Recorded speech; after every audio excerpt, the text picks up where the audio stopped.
L'ancien président algérien Abdelaziz Bouteflika est décédé chez lui après un règne sans partage de 2 décennies. Il avait 84 ans. Pour évoquer le parcours politique de l'homme, nous recevons Essi Amara, ancien ministre des Affaires étrangères de la Côte d'Ivoire, sous Félix Houphouët-Boigny et ex-secrétaire général de l'Organisation de l'Unité africaine. Aujourd'hui Union africaine, ce diplomate chevronné nous ouvre sa bibliothèque politique. L'ancien président algérien Abdelaziz Bouteflika est décédé le 17 septembre 2021 à Zeralda, en Algérie, à l'âge de 84 ans. Vous qui l'avez connu, quels souvenirs gardez-vous de l'homme? Et d'ailleurs, comment l'avez-vous connu? J'étais conseiller à la mission de Côte d'Ivoire en 1972. Et en 1973, j'ai été membre de pas mal de commissions. J'ai travaillé avec beaucoup d'Algériens, toujours très compétents, tous les Algériens. Et c'est comme ça que j'ai connu, disons, tous les responsables de la mission de l'Algérie à New York. Et Bouteflika était venu donc en 1974. Je l'ai connu par les amis algériens. Il m'a reçu et nous avons parlé beaucoup de la Côte d'Ivoire et de l'Algérie, notamment les relations entre Boumedienne et le président Houphouët-Boigny. Donc, c'est comme ça que je l'ai connu. Après, bon, je suis devenu ministre des Affaires étrangères en 1981. J'étais représentant permanent de la Côte d'Ivoire à l'Office européen des Nations Unies à Genève. Et là, en tant que j'étais président de la CNUSED, et donc je l'ai rencontré dans plusieurs réunions. Sa carrière politique a commencé après l'indépendance de l'Algérie vis-à-vis de la France en 1962. Il a d'ailleurs été considéré comme le plus jeune ministre des Affaires étrangères du monde à l'âge de 25 ans. Un record qui, dit-on, tient toujours. Qu'en pensez-vous? Écoutez, c'est vrai, il était précoce. Il a été un combattant actif dans le FLN, le Mouvement de Libération. Ensuite, il a été membre du comité central, je crois, du FLN. Donc, non, il était brillant, actif. Et ça, c'est ça qui m'a toujours impressionné parce qu'il marchait très vite. Et ces ambassadeurs qui venaient le voir parce qu'il travaillait en marchant. Donc, ces ambassadeurs étaient obligés de courir après lui puisqu'il marchait très vite. Et donc, c'est quelqu'un qui était toujours en train de bouger. Son parcours politique aura été marqué en 1974 par son intervention qualifiée de courageuse à la tribune des Nations Unies. Alors ministre des Affaires étrangères de son pays, Abdelaziz Bouteflika demande et obtient l'exclusion de l'Afrique du Sud en plein apartheid. Souvenir. Oui, je crois que ça a été... J'ai fait près de 40 sessions d'Assemblée générale. Je crois que la présidence de Bouteflika a été la plus houleuse que j'ai vue. Je n'ai jamais vu une assemblée où la tension a été aussi élevée que celle de la présidence de Bouteflika. Vous savez, aux Nations Unies, il y avait 2 problèmes. Ce sont les pouvoirs de l'Afrique du Sud et d'Israël. Vous savez, chaque pays, lorsque l'Assemblée générale commence, a ce qu'on appelle les lettres de créance. Chaque pays établit le chef de la délégation de sa délégation, des membres de la délégation, et on appelle ça les pouvoirs de chaque délégation. Ces pouvoirs sont envoyés au protocole des Nations Unies et il y a un comité qu'on appelle le Credential Committee qui se réunit, qui examine les pouvoirs. Donc approuve les pouvoirs ou les rejette. Généralement, les pouvoirs sont tous approuvés automatiquement, sauf l'Afrique du Sud et quelquefois Israël parce que les pays arabes s'opposaient au pouvoir d'Israël. Mais les Africains, c'était l'Afrique du Sud. Et ce comité a 11 membres, 6 membres du tiers-monde et 5 membres des pays occidentaux. Et généralement, les pays du tiers-monde votent contre les pouvoirs de l'Afrique du Sud. 6 et les Occidentaux votent, les 5 votent pour approuver les pouvoirs. Et c'est une résolution qui va à l'Assemblée générale. Et en 1970, lorsque ce document est parti à l'Assemblée générale. Le président de l'Assemblée générale s'appelait M. Hambro de la Norvège, un grand juriste. Le président de l'Assemblée générale a un pouvoir d'accepter les résolutions, de les interpréter. Lui, il a interprété que cette résolution qui a été adoptée 6 pour 5 contre n'avait pas pour conséquence l'exclusion de l'Afrique du Sud de l'Assemblée générale, que c'est une condamnation de la politique de l'apartheid. Et c'est ce qu'on appelle, dans le langage technique de l'Assemblée générale, le ruling du président de l'Assemblée générale, c'est-à-dire l'avis du président de l'Assemblée générale. Et quand il fait cette déclaration, il n'y a pas eu de protestation, donc il a tapé son marteau pour dire que l'affaire était classée. Donc, après ça, l'Assemblée générale a commencé ses travaux et l'Afrique du Sud siégeait comme tous les États membres. C'était la pratique. Et on appelait ça la doctrine Hambro. Donc, tous les présidents qui arrivaient à l'Assemblée générale suivaient cette pratique. C'est devenu une pratique. Donc, l'Assemblée générale, à chaque fois, c'était la même répétition, les mêmes commentaires, et personne ne touchait à l'Assemblée générale. Jusqu'en 1974, Bouteflika arrive comme président de l'Assemblée générale. Et tous les pays occidentaux avaient une crainte que, en tant que militants, qu'ils mettent fin à cette pratique. Et moi-même, j'ai été contacté par beaucoup de pays occidentaux qui m'ont dit que si jamais ils touchent à cette pratique, ils vont quitter l'Assemblée générale. Ils ne peuvent pas accepter qu'on explique l'Afrique du Sud. Pourquoi? Parce qu'en fin de compte, l'Afrique du Sud, le support était supporté par tous les pays occidentaux. Et c'était une pratique. Donc Bouteflika arrive en tant que militant et l'Assemblée générale était un peu inquiet parce que va devenir l'Afrique du Sud à l'Assemblée générale, puisque l'Assemblée générale a le support total de tous les pays occidentaux qui menacent. Ils ont dit à tout le monde que si jamais ils touchent à cette pratique, ils vont quitter l'Assemblée générale. Pourquoi lui attribue-t-on le mérite d'avoir donné au jeune Nelson Mandela, à l'époque, sa première formation militaire? Oui, je crois que ça, il faut le reconnaître, l'Algérie a supporté tous les mouvements de libération. Et bon, comme ils avaient les Moudjahidines, ils s'entraînaient beaucoup, puisque l'indépendance de l'Algérie a été arrachée par la force de ces combattants, du FLN. Donc ils avaient quand même une expérience en matière de lutte, de guérilla. Et automatiquement, donc, ils ont reçu tous les mouvements qui se battaient là-bas, l'Afrique du Sud, la SWAPO. Ils ont formé vraiment, ils ont donné un coup d'accélération à tous les mouvements qui se battaient pour l'indépendance, dont l'ANC.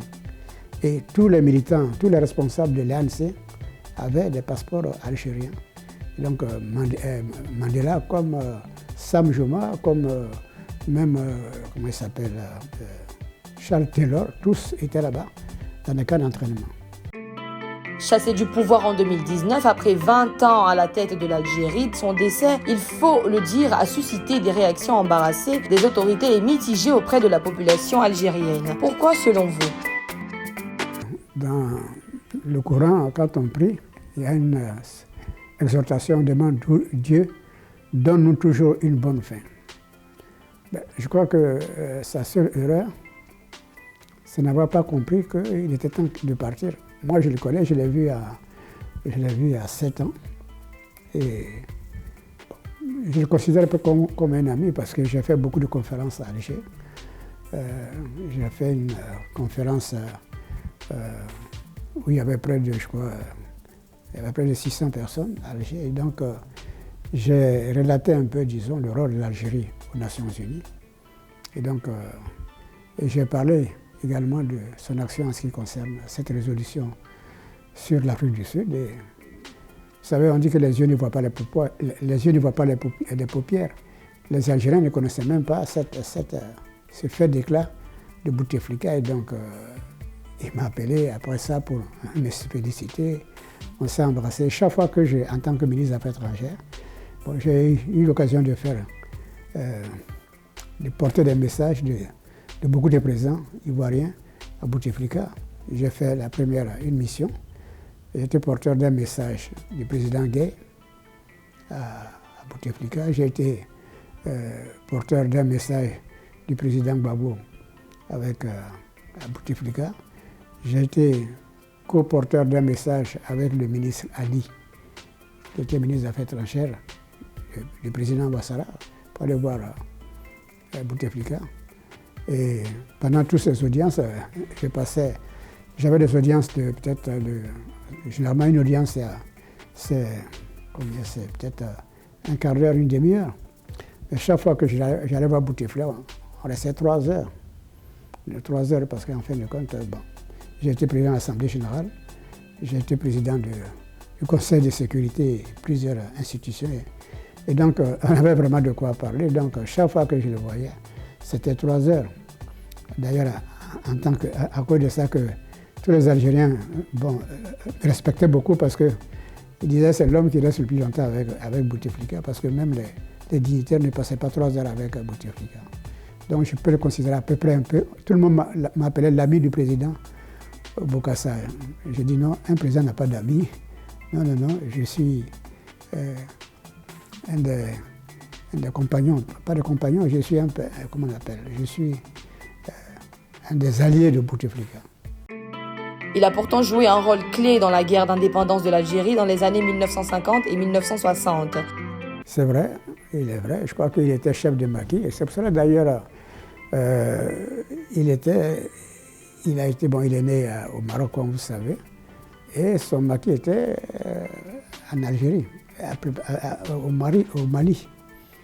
Au Mali. Et donc, d'ailleurs, son chauffeur était l'un des collaborateurs maliens qui travaillait avec lui quand il était au maquis. Tout le monde reconnaît qu'il a été vraiment un chef de guerre talentueux et il a fait beaucoup de choses. Certains médias s'accordent à dire qu'il a été inhumé avec moins d'honneur. Pourquoi? Quand on prie, on dit que Dieu donne-nous une bonne fin. Je crois qu'il a fait 2 mandats de trop, puisqu'il était à son 5e mandat. Et ça m'a toujours étonné parce que, bon, le connaissant, quelqu'un qui avait des idées bien arrêtées, qui avait le sens de l'État, bon, comment il a pu accepter dans des conditions déplorables, parce que quand je l'ai vu, il était déjà en chaise. Et moi-même, je lui avais plus ou moins pas dit de ne pas se présenter. Et je lui avais dit qu'il avait fait de grandes choses et que bon, je pense que avec la maladie, c'est Dieu qui donne la maladie, c'est Dieu qui l'enlève. Et que bon, en fin de compte, je pense que si Dieu l'a donné cette maladie, peut-être qu'il est temps qu'il s'arrête. Parce qu'on l'a toujours vu comme quelqu'un qui était très actif. Et je lui ai dit que le voir aujourd'hui passer les revues en chaise roulante, moi, ça me fait de la peine. Et je lui ai dit ça. Il m'a dit merci. L'actualité africaine est marquée par des coups d'État, un peu comme la révolution de Palais a été victime Bouteflika. Que pensez-vous de tout cela en votre qualité de diplomate et d'expérience, qui fut notamment proche collaborateur du président Félix Houphouët-Boigny, chef de la diplomatie ivoirienne, puis secrétaire général de l'Organisation de l'Unité africaine, OUA? Écoutez, vous savez, tout ça, je suis beaucoup peiné parce qu'en réalité, ça affaiblit l'Afrique sur le plan international. J'étais président du groupe africain aux Nations Unies à l'époque et lorsque on avait à analyser 15 résolutions concernant 14 conflits en Afrique. Et pendant un moment, on était en train de, vous savez, faire des amendements, discuter. Pendant un moment, je me suis arrêté, j'ai dit, mais pourquoi tous ces conflits en Afrique aujourd'hui? Quelles sont les causes? Alors bon, et l'ambassadeur de l'Algérie à l'époque, qui s'appelle Massama Diaye, a dit, mais écoutez, il faut qu'on demande au secrétaire général de créer un panel pour étudier les causes des conflits. Effectivement, je suis allé voir Kofi Annan, il a accepté, on a fait un panel pour créer tous ces mécanismes pour réfléchir un peu la raison des conflits en Afrique. Ce panel a travaillé pendant 3 mois et a fait des conclusions. Les conflits sont dus au fait que toutes les élections en Afrique sont truquées. Aucune élection n'est normale. Et c'est là, pourquoi? Parce qu'en définitive, les élections sont faites par des ministres de l'Intérieur, qui est jugé parti. Donc, quand on est jugé parti, on milite pour le succès de son gouvernement. Donc, il fallait donc trouver des mécanismes pour changer cela. Et c'est là, on est venu avec la notion de la commission électorale indépendante. Mais qu'est-ce qui s'est passé? Les anglophones ont beaucoup réussi dans leur commission électorale indépendante. C'est les francophones qui ont échoué. Pourquoi?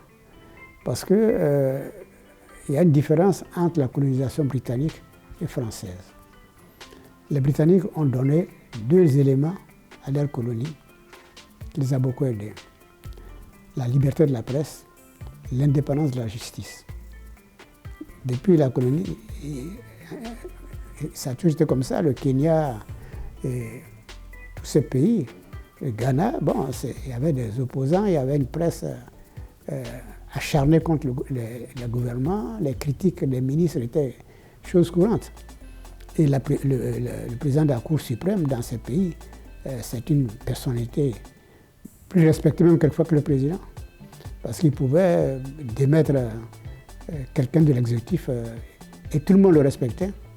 Si bien que quand le programme de la commission électorale indépendante est arrivé, quand on choisissait un président de la commission électorale, qu'on connaît quelqu'un qui a toujours lutté pour la justice, qui a été indépendant dans ses critiques dans toutes les injustices, personne ne proteste. Tout le monde sait qu'avec ce monsieur, président de la commission électorale indépendante, il n'y aura pas de problème. On se met à plat. Mais qu'est-ce qui s'est passé pour les pays francophones?